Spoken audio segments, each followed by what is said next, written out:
السلام عليكم ورحمة الله. هذا تعزية مني خاصة من قبيلة الفوايد عيامة في وفاة المرحومين أهلنا في مطروح. إن شاء الله ربي يرحمهما ويجعل مثواهم من الجنة. يعلم الله إنها كينة، يعلم الله إنها مصاب جميع البوادي مش غير مطروح.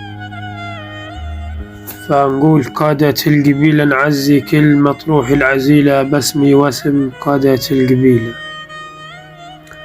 في اللي صار نعزي ونادى معيقيت حرار، تريس أميار من خلفة أميار تخاضوا وغدر من كبد جيلة. رجال قحيح وحماة الديار ما حزبوش للتسليم حيلة، لاجل ما يلحقهم العار يفادوا الشرف ويفادوا العيلة.